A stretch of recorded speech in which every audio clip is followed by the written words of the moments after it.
Hey guys, Tyler here, Trademark Endurance. Wanted to try to explain a little bit better what it means to train full spectrum. I have a couple different approaches here.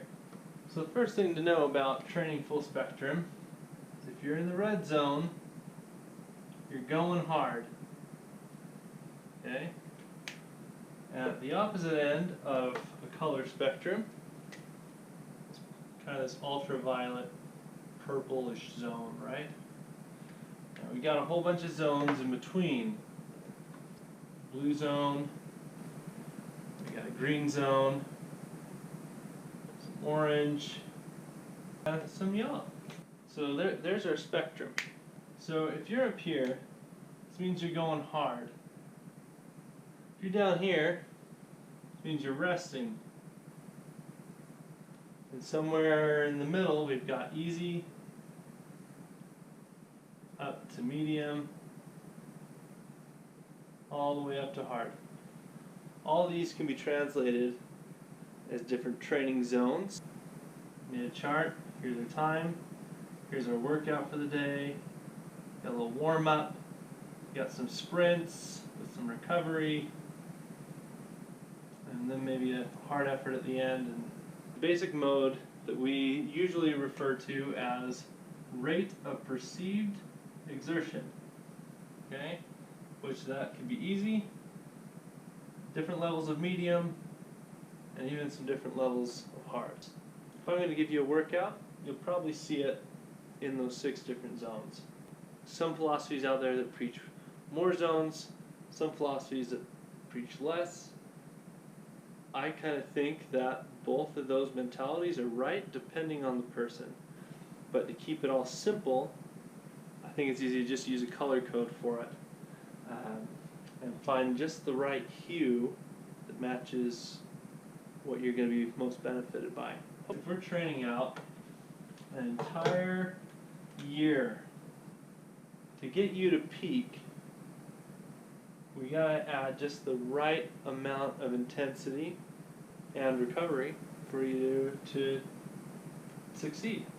Okay? So we'll have parts of the year where you're going to be at your peak. That's the goal. We want you to have a peak season. That week after you're done peaking, you're going to recover. There's going to be several other recovery weeks in a training program. Sometimes you'll need to go easier, and sometimes you'll need to be building and strengthening, and so that you have a good place to start, build your endurance, but work your way into harder zones. So you're going to start at 0. You'll have some time to get accustomed to your workouts. You'll work out, or you'll rest. You'll come back up, you'll start working out again. You'll recover, you'll come back up, and you just keep reaching for these higher levels. And this is just on a training spectrum, okay? And I recognize that this is not the only part of your life, okay? I would love it if this was the only part of my life. But you know what? I also love the fact that this isn't the only part of my life. That I've got kids, I've got work, everyone's got something unique going on. Training the ideal amount is going to have a bit to do with this crazy word right here. And I think everyone has a lot of stress. I like to take this continuum and lay it out like it was an automobile speedometer. And you've got those little tickers. We want you to peak right here. This is your go zone. You did everything right, and you've reached this pinnacle where you feel really good about yourself, about your abilities. That's where we want it to be.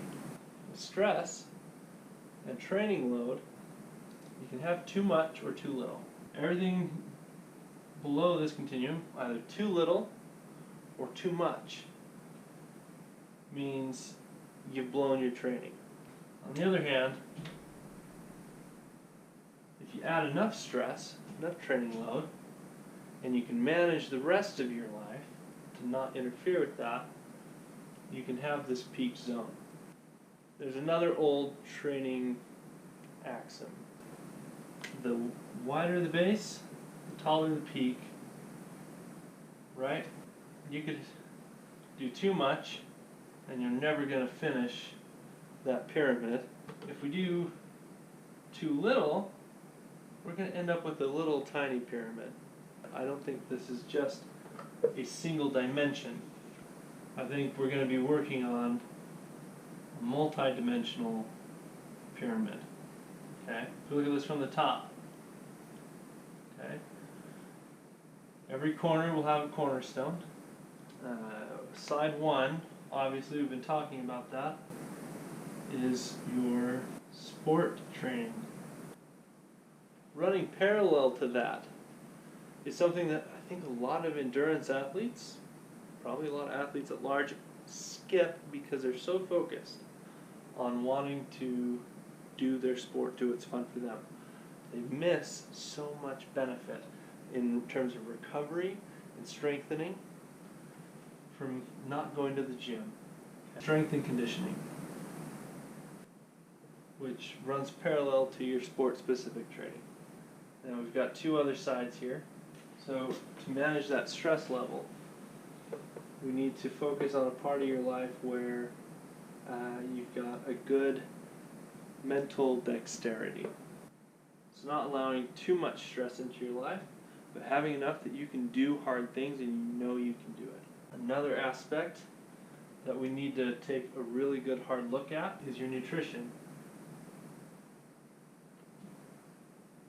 Now, I'm not a nutritionist, but I do sell nutrition supplements. Okay, and I chose them because of what I've experienced, and I've tried them all for an extended period of time, and you know what, they all work phenomenally. I would say these are premium. They're the best I've ever used. And I also know from being able to take my diet and how to manipulate that I can have the weight loss I need, I can have the strength gains I need, I can have just an optimal feeling inside that gives me a little bit more confidence to dig a little deeper, to do something that I've never done before. I really think that's a key component. These other cornerstones are a bit more in depth. So the whole thing here being, to reach this highest peak, we're going to have to build you from every side. Most coaches are only focused here because that's what's fun and entertaining to people. Okay? Personal trainers are all up here. So what I'm preparing right now is a 6-week course on how to build a pyramid using your full spectrum approach. So it's sport training, the life coaching, we've got some great recipes to share, and then strength and conditioning, we've got that too. So come on board, share, like, comment, give me some feedback, because I really like to know what you guys think. Good luck out there, stay safe, stay healthy, and hopefully see you soon.